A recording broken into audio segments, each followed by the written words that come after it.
Voltando em consciência, acho que é legal até o vídeo que você fala sobre o navio de Teseu, né? Não. Não é? Não, é navio de Teseu. Hã? Navio de Teseu. Foi o que eu falei. Eu ouvi outra coisa. Eu falei o quê? Não, eu falei Teseu, Não, Sério? Nossa! não, então. Aí já é a tua cabeça, Chat. olha só. Perdão.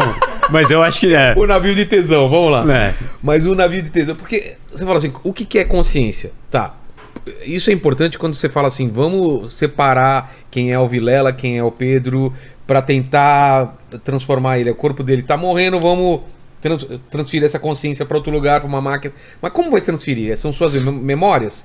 É a sua inteligência? É o quê, cara? Qual é o conjunto de coisas que faz você ter consciência que você tá vivo? Então, quando eu tava escrevendo esse roteiro do navio de Teseu, eu me deparei com alguns artigos muito bons sobre problemas de identidade.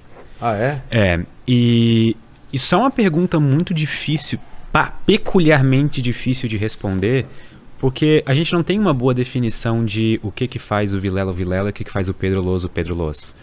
Porque vamos supor que a gente parta do princípio que são as minhas memórias. Exato. Isso que faz eu ser eu. Tá, daí saindo daqui eu vou subir a escada pra sair do estúdio e vamos supor que eu caia e bata a cabeça. Aí eu pego se eu pudesse pegar todas as suas memórias e transferisse para uma máquina. Ou para um outro corpo. Mas vamos supor que eu bata a cabeça e perca as minhas memórias anteriores. Ah, tá. Eu não sou mais o Pedro? Não, exatamente, você continua... Ou sou?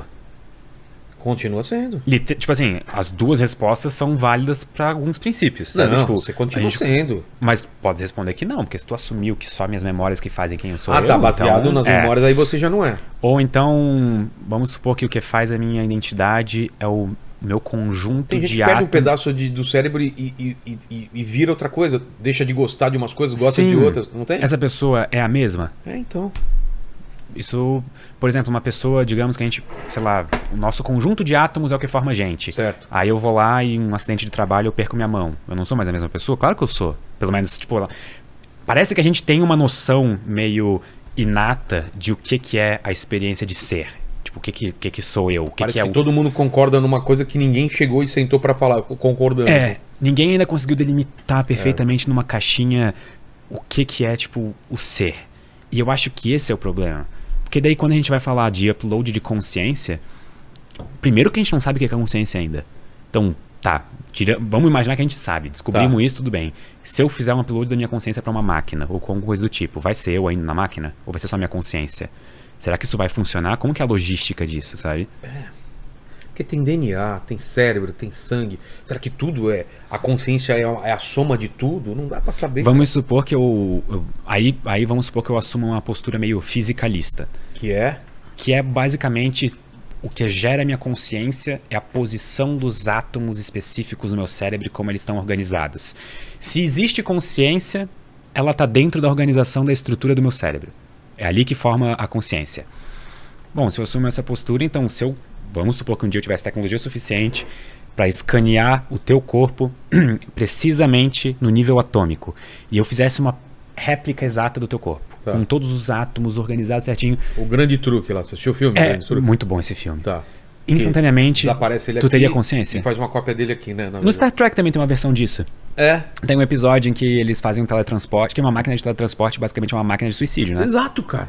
Já parou? Não, quando eu pensei isso, claro que quando eu assistia quando era moleque, eu nunca pensei nisso, mas falei, tá sempre destruindo o cara e construindo em outro lugar. Tu entraria numa máquina sabendo que vai morrer? Nunca. Exato. Nunca.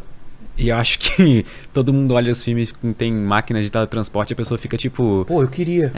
Já pensou que legal transportar pra Andrômeda agora? Então, essa é a máquina que você falou. Então imagina que não tem um teletransporte. Isso. Te lê, escaneia e ele é capaz de replicar isso. Na tese, um teletransporte funcionaria assim. Ele seria basicamente um copiar e colar na vida real. Uma máquina que escaneia tudo e faz... Só que para isso funcionar, a postura fisicalista tem que ser meio que a certa. Então a consciência ela é gerada no meu cérebro pela organização dos meus átomos e neurônios e como tudo está organizado ali. Então se eu fizer uma cópia exata, eu saio no resultado da máquina de teletransporte. Só que a gente não tem muitos motivos fortes hoje para acreditar que é isso mesmo. O campo de pesquisa de consciência é um campo tipo assim, constante expansão e constante pesquisa. É fascinante, pra ser sincero. E quanto mais a gente lê sobre, mais dúvidas restam. Eu acho que esse é um bom indicativo de que essa é uma boa área pra ser lida. E aí vem aquela discussão do navio de Teseu, né? Tipo, você que foi destruído e agora tem outra cópia de você. Aquele é você? Ou era aquele que foi destruído? Só dá esse contexto do navio. O navio, a história, a mitologia é basicamente Teseu tinha um barco, era de madeira.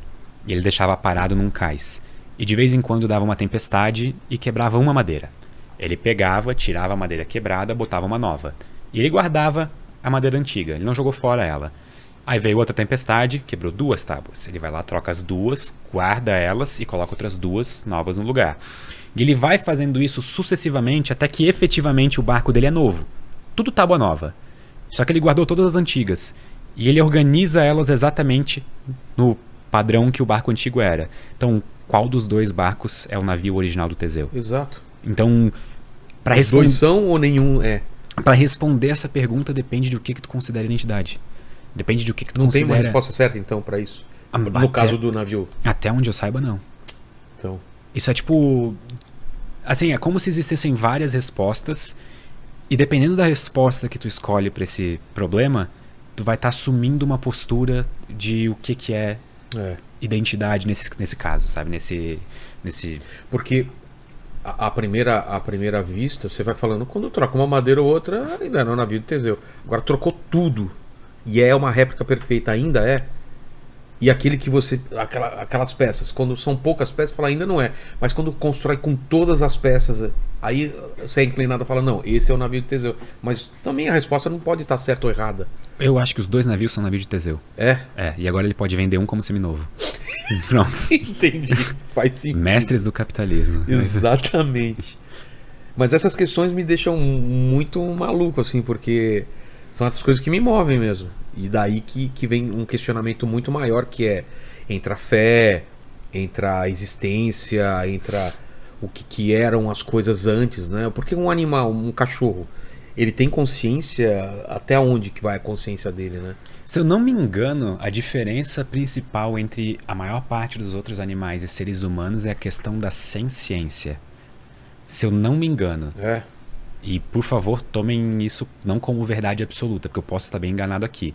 Mas é basicamente a capacidade de estar consciente acerca da própria consciência. Entendi. Isso é o que torna a gente único diferente nesse sentido. Só que eu lembro de ter lido um artigo, essa semana, inclusive, falando sobre a possibilidade de polvos também serem sencientes. O quê? Polvos são basicamente alguns dos animais mais inteligentes que a gente conhece. Tá brincando?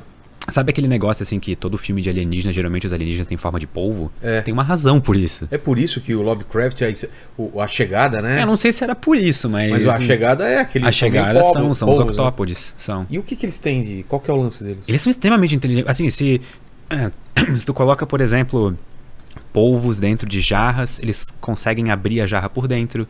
Se tu coloca polvos para resolver labirintos, eles conseguem. Nossa. Polvos têm um monte de características que tu olharia e falaria, tipo, não é possível que um polvo fez isso. Só que um dos problemas, até onde eu tinha lido, um dos problemas de polvos é que eles vivem pouco. Então eles não têm, digamos, tempo suficiente para fazer a informação ser geracional, sabe? Para fazer ela passar gerações e... Então meio que eles têm que... Cada polvo novo tem que descobrir o universo inteiro por si próprio.